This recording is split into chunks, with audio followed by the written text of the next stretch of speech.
Together, growing in faith, changing communities. Makadingiswe uJesu Kristo. Namhlanje thapazami ngifisa ukuba sibuke ivangeli lika Lucas chapter 21 verse 5 kuze kube verse 19. Kunendaba engifisa ukunixoxela yona ongenzeka ukuba abanye bayayazi. If uthatha an eagle can live up to 70 years.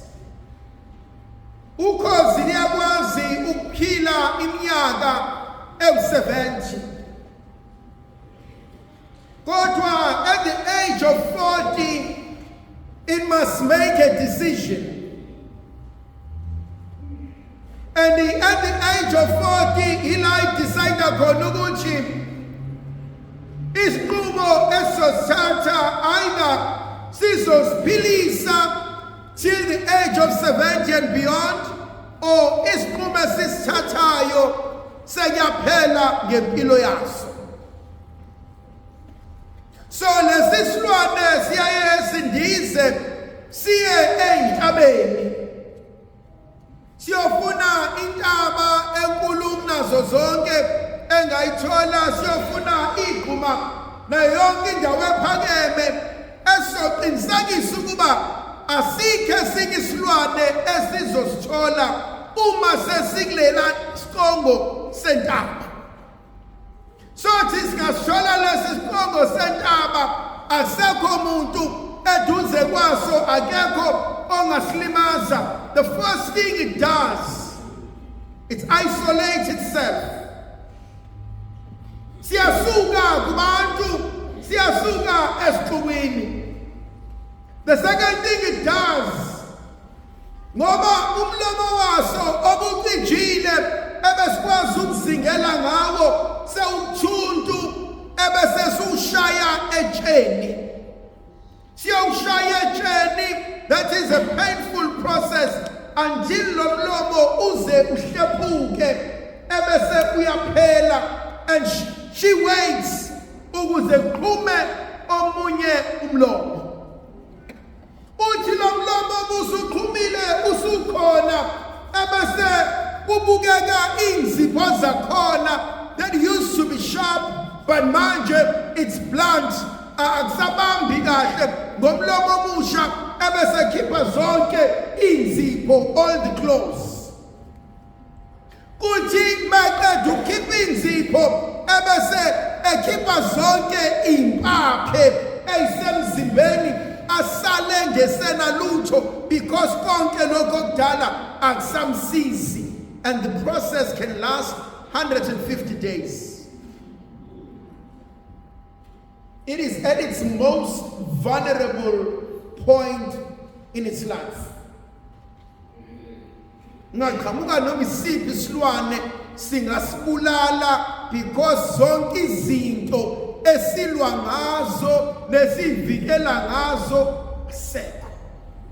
For 150 days it will stay there until inzipho iphinde imile, until impaphe ziphinde imile. Then it goes out after 150 days and it becomes a new creature. It will live for the next 30 to 40 years. So Jesu namhlanje kuthina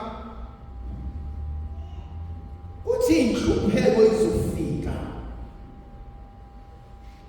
Uthi nizovukelwa abantu enibathembayo.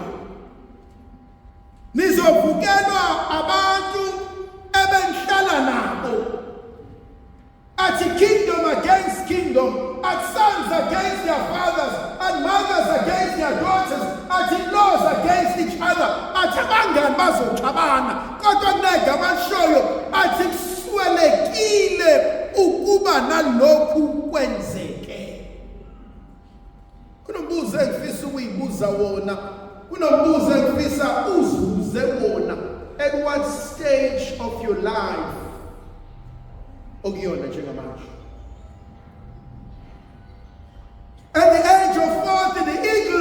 is at the crossroads.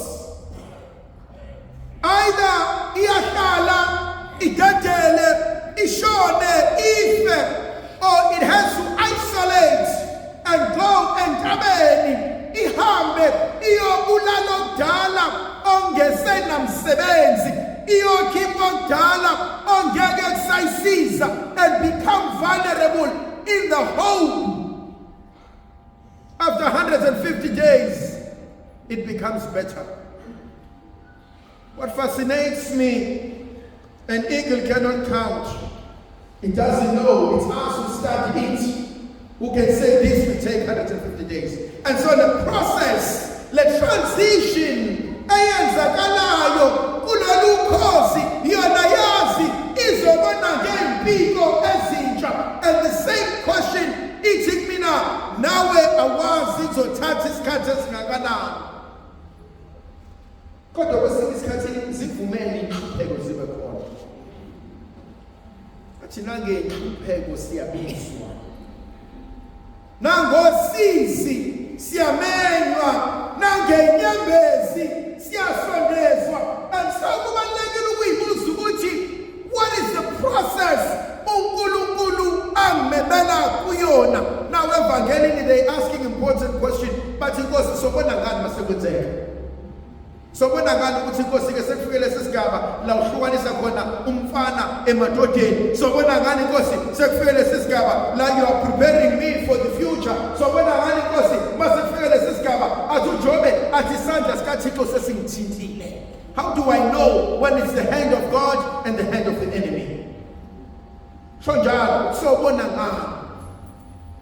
What signs should we look for?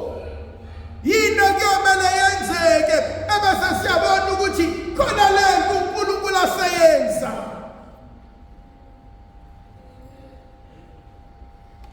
Khona eminye imishado eku-transition, unless ubaba noma bebuka ukuthi baku-transition, unless ubaba noma are able to handle whatever crisis they are going through, they will end up in a divorce. Unless you are able to stay with the heat, unless you are able to stay with frustration, unless you are able to stay with contradiction, unless you are able to stay umasabada and you hold on to it, if you dead there now, who's open about? How many of us are able to stay vulnerable, alone, and hoping for something bigger? Ukuthi makuphela lokhu khona into engcono uNkulunkulu angibekele yona. uNkulunkulu igama lishoyo liyangithusa. Uthi ngiyokunikeza ukuhlakanipha izitha zakho engasoze zakwazi ukumelana nazo. Athi kodwa khona konke lokho kwenzakalayo, athi bemfisa wena uphenduka ufakazi, athi uphela kahle, athi siqonda ubufakazi, athi ngenhlupheko zethu, athi siqonda ubufakazi, athi ngosizi lwethu, athi siqonda ubufakazi, athi uPastor Paul athi bheke emzimbeni wami, athi namanxeba kaKristu, athi ngawo ngiqonda ubufakazi. Khona izinto ezithandwa zami ekumele zenzeke ukuze akhonzeke kahle uThixo. Yabona sisakhula babethi abahlakaniphile ave ukudelela umuntu until lize nilwe naye. Uma usumshayile uyakwazi ukuhlonipha. Nakanjalo enkonzweni kaThixo khona izimo amane kudlula kuzona. Unless idlula kuzona, we will become perpetual children. Ngoba siyazi inkonzo yokumdinga uNkulunkulu izwe selilahlile. Khona abagabashiwo uJesu awubusisa umphefumulo wami uthi ngiyokunikeza ukuhlakanipha, ngiyokunikeza amazwi ayokwazi ukumelana nezimo obhekene nazo.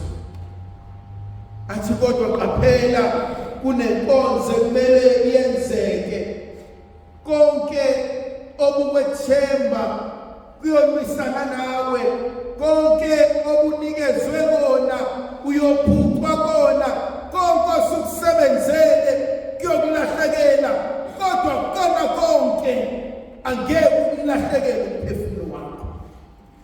Khona lenkonzo engiyithandayo, ngingalahlekelwa yikona konke as long as uNkulunkulu engawumukanga umphefumulo wami. Khona lokuhlabeleli enguthandayo, athi ngifuna izulu, Jesu ngifuna izulu, Jesu ngifuna izulu, Jesu ngifuna izulu. Asekupheleni kwakho konke ngiyafisa ukubona uNkulunkulu. Noma ngenzakalani, kodwa ekupheleni kwakho konke sesambeka ngaka angakufaki izulu. Wena ithemba zami, uNkulunkulu izwi alishoyo namhlanje uthi ukubekezela kwenu kuyomzuzela ukuphila kwaphakade. Khona izimo njengemndeni amele ndlule kuzona, kodwa nibekezele ukuze uNkulunkulu angawuchithi umndeni. Khona izimo emshadweni amele udlule kuzona ukuze uNkulunkulu angawuchithi umshado. Khona izimo amele udlule kuzona ukuze abantu abakho bangazizodi ngelinye ilanga. Kodwa balekile lenkonzo ukubekezela, ngoba sibekezela into engcono, sibekezela into ayosiphilisa, sibekezela into eyofihla ihlazo lethu emehlweni abantu. Hlokazi yezulu ayibe nathi sibuso sizivikele, sikhanyisele sinike amandla ngomusa nothando lukaNkulunkulu, uyise nendodana nomoya ocebileyo.